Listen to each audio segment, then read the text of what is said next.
Welcome to CrossTalk. My name is Kevin Tucci. I will be your host for the next 30 minutes. What we have utilized this program for over the years is it's an outlet to provide information, to communicate. And there's so many different things that we've covered for topics, whether it's a new business in town, maybe it could be something that's being discussed in regards to a new ordinance or a bylaw or maybe political issues that are going on. Joining me today is Fire Chief in the town of Whitman, Tim Grenno, and we're going to talk about this thing that we've been dealing with for nearly a year now. That's right, COVID-19, the coronavirus. Chief, welcome to the program. Thank you, Kevin. Long time no see. How have you been? I should say welcome back, because you have been a reoccurring guest for so many different things over the years. We try to keep the public informed, and we try to get out there, but I do have a face for radio, not TV, so I prefer WATD, but we'll see. Okay. Kind of talk to me about your years as a member of the fire service. You worked your way up the ranks, and you're going into your 13th year as chief. What has it been like? It's been a roller coaster, but a fun roller coaster. Sort of like when they built the New York roller coaster in Las Vegas, and one of its size, and it's exciting at times, it's nerve-wracking at times, and at the end of the day, when you get off the roller coaster, it was a great ride. Yeah, there's so much stuff, the ebb and the flow, and so many things have changed over the years and the different projects. I mean, you look at the community as a whole, the town of Whitman. The interesting thing is we're seeing changes in different departments. There's a new police chief in Tim Hanlon. We have a new town administrator in Lincoln Heineman. And you've been there for these changes. What is it like, the ebb and the flow as a key department in town?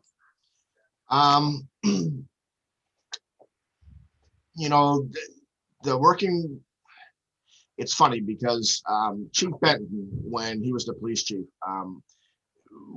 we're great friends, and prior to us taking over our respective departments back in the day,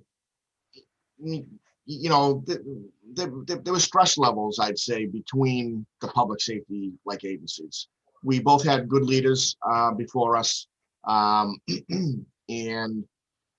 but it was back at a time, I think, when there wasn't a lot of camaraderie going on between the two departments. And Chief Benton and I, through our tenure working together, strive to bring both of our departments together as one. And Chief Hanlon has taken right off where Scott left off with Deputy Mike Bombardier, and they've done a great job also. And we try to keep public safety as one in Whitman, and we try to have the same voice.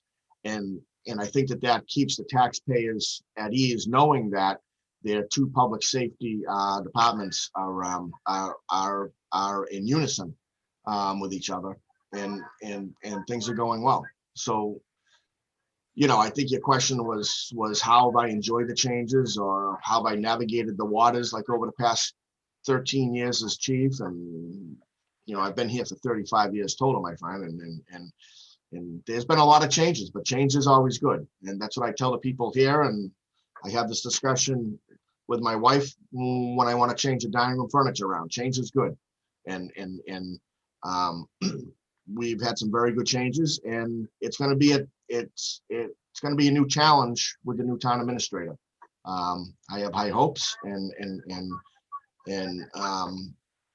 I'm sure that he is going to bring us down a different road that we may have not been down before, and take us down that road, that road less traveled. And let's see what's at the end of it.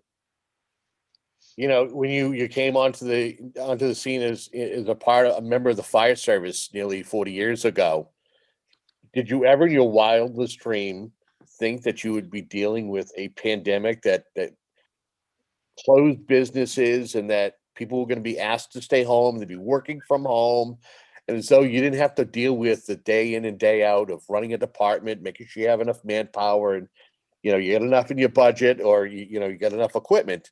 Now you have to deal with a pandemic. Did you ever think that you would have to deal with this during your tenure? There's a lot of things during my tenure I never thought that I would have to deal with, like quite honestly.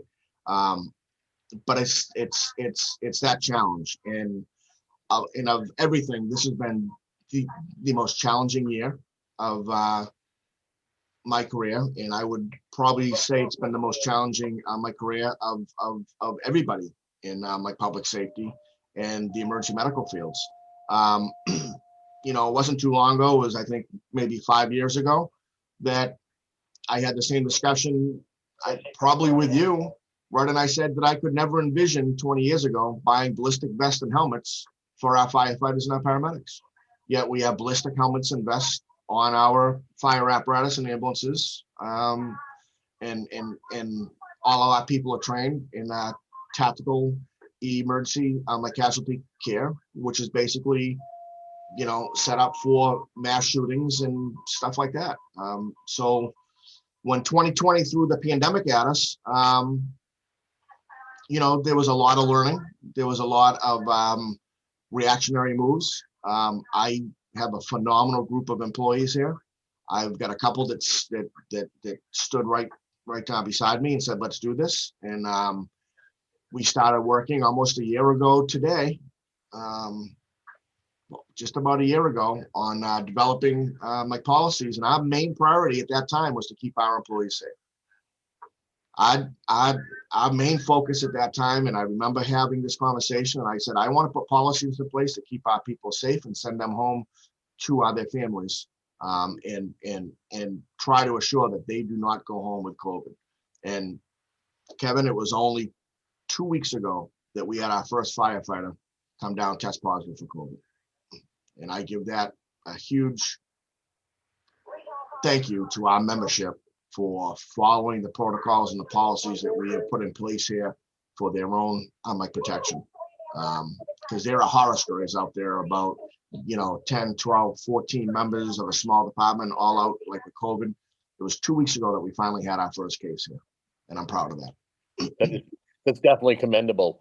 What I find interesting is the perception of what we are dealing with, this global pandemic. How have you tried to deal with the perception in regards to the virus? Because there are people who do take it serious. There are some who don't even feel that it's real. How do you try to navigate the middle ground to get the word out in order for us to be able to return to normal, where we don't have to walk around wearing masks? We don't have to worry about socially distancing. These are 2020 phrases. What do we need to do together in regards to a reality and a perception of this virus? Well, I think there's a couple of things going on right now. Like you said, there are the non-believers out there. And then there are the people that believe so much that they've never left their house in the past year, which I guess kudos to them. But the other facets that we're looking at is you are a year into this and people are tired of it. You also had a summer where numbers dropped off substantially because everybody was outside. And if you look back at Dr. Fauci and everybody else in the CDC and DPH and stuff, they were predicting a horrific fall and winter for us, with massive spikes more than what they were last spring. And they're 100% correct. Our numbers are through the roof in Whitman right now. We have several clusters in town right now. We have businesses closed because of clusters. We have daycares closed because of clusters, and we have school district that's working in hybrid model. And the high school goes back to the high school was closed the past, I believe, 2 weeks to strictly online, and they go back to like hybrids. So I think what we have is we have complacency, and because we had such a nice summer, if you can use that term, people are having a hard time rolling back into what needs to be done for COVID precautions. And because of that, and because people aren't wearing their masks, and because people have forgotten that if they wake up in the morning and they have a sore throat or sniffles or a cough or just don't feel good, they're still going to work when they should be staying home. And one of the major factors that we're facing right now, which is exposing our members more than it was in the springtime, is when people are dialing 911, they're not telling the truth. They're being asked questions. Do you have a temperature? Have you been exposed to our COVID-19? A whole host of questions to rule out, and they're answering no on all of them. And then my crews are getting them in the back of the ambulance, and they're halfway to the hospital, and the patient will then say, well, I have had a temp of 104 the past 3 days, but I didn't want to tell them on the phone. And it's people are tired, I think. I know I am. I think we all are. Would you feel if, in fact, someone said that they had a temperature, they had signs, would the ambulance service would the fire service not pick up these individuals, or would it be a different type of scenario when dealing with somebody who's seeking aid when they call in to 911? We would never refuse medical treatment or transport or anything to anybody because of their injury or their illness. What it does is it activates a different protocol back here at the fire station as to what ambulance responds. Whitman was one of the only communities back over the summer to use some of its CARES funding to purchase a COVID specific ambulance. And that ambulance has a much more aggressive HVAC system. It has special types of surfaces. It's built for disinfecting. It's built for COVID response.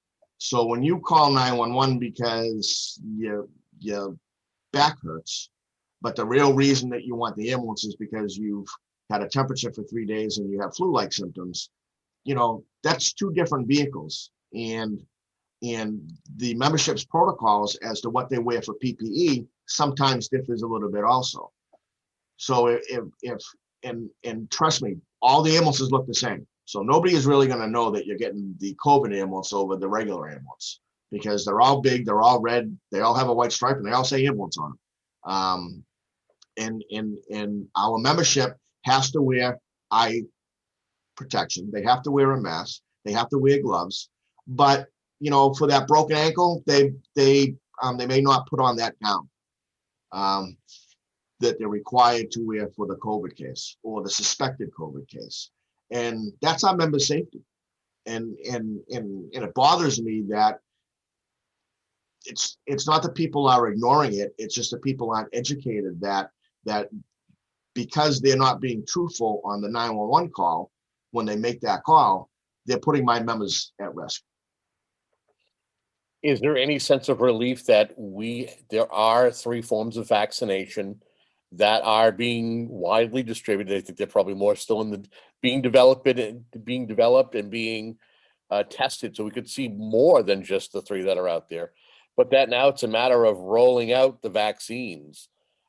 Give me your thoughts as a fire official, seeing that hopefully we are going to see the light at the end of the tunnel for this pandemic. Personally, I'm beginning to see the light at the end of the tunnel because I just got my vaccine today, first dose. So back when the vaccines were first discussed and rolling out and how that they were going to roll out, discussions with the Department of Public Health as to how that was going to get done. Myself and the Firefighters Union in Whitman had early discussions about, this is something that we should do. We have the staffing capabilities, we have the talent, and we shouldn't have to make our residents, and we shouldn't have to make our firefighters and our public safety officials wait or travel to mass inoculation sites just to receive this vaccine. So I give a lot of credit to my membership here because they stood up. Probably a month ago, we started doing COVID testing for town employees only at the fire station. And today we launched our first vaccination program as part of phase 1. vaccinating all of our public safety in the town of Whitman who fall under the phase 1 category. Um, the guys are well trained and they're ready to take this on, and they're going to do a fantastic job at it. And what we tell people that call us is, don't wait for us. There are plenty of opportunities out there. Your different pharmacies will have these vaccinations shortly. There's going to be a mass inoculation site at some point at Gillette Stadium. You may even see one in town here. But I'm very pleased that the vaccination is here. It's a little bit of stress off of our members' backs, knowing that they can now be vaccinated, so they're decreasing that chance of bringing this horrific virus home, and we're moving forward. If you're just tuning in, we're speaking with the Whitman Fire Chief Tim Grenno. He is our guest, and we're talking about dealing with the pandemic. Being a department head, someone in public safety having to deal with a pandemic. And while we're sitting here, we're talking about the good news and that there are going to be mass inoculation sites. Again, we're in phase 1 right now, but I would think that this will rapidly increase through the phases, and soon enough, we'll see a mass amount of the population have that herd immunity. But we're still dealing with issues. I was privy to watch you during a recent selectmen's meeting and see you be frustrated with the fact that maybe there are folks who aren't necessarily following protocols if they aren't feeling well, and that there's even issues with departments that you're dealing with clusters. Well, stuff does happen. Knowing that folks will go, I get a temp, will be fine, and they go to work, and if anything, it's continuing the spread. It's not helping us to reduce those numbers. Give me your thoughts. Yeah, it's been a very trying couple of weeks around town, and there's no malice involved from any of the town employees or anything, or anybody in these other occupancies or commercial occupancies in town. Like I said in the beginning of the show, it's complacency, and a lot of people feel that if I don't have a temperature, then there's no way that I have COVID. Temperature is one diagnostic tool. You don't have to have an elevated temperature in order to have COVID. You don't have to have every bone in your body aching to have COVID. And that's what we're up against. We've had 2 instances where, of no fault of their own, they just didn't feel 100%. So by not feeling 100%, our town policy is you stay home. Sometimes people don't want to do that. I just received a phone call this morning from another agency in town where the employee's girlfriend tested positive and he went to work anyways. You don't do that because you're exposing everybody that you work with.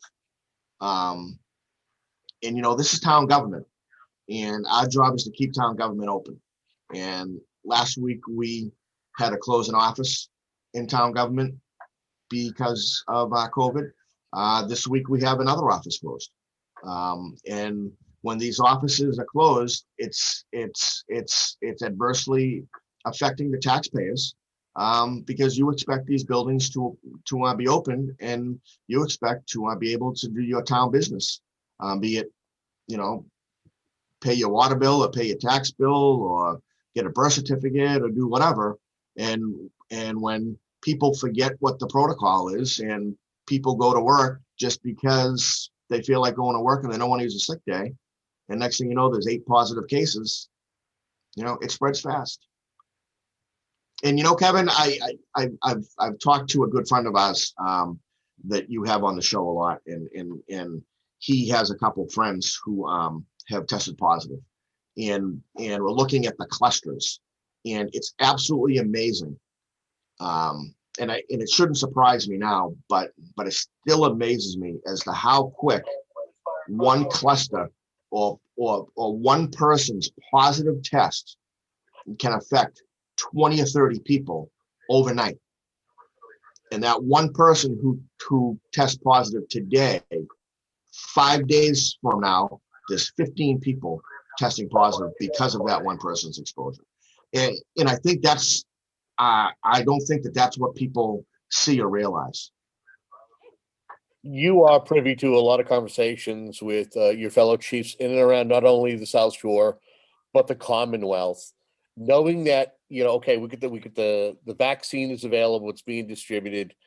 Is there any concerns knowing that we've seen over in the UK and a couple of strains here that there could be a mutation of COVID, and that there's not, it's not 100% sure if the vaccine will or will not be effective against the new strains? Is there any kind of conversation like that happening as of late? Just when you thought 2020 couldn't get any better, you throw that at me in 2021. You're the best. There are discussions. There's been some Zoom meetings with the CDC experts or the DPH like experts out there as to what this may look like and what may be coming down the road.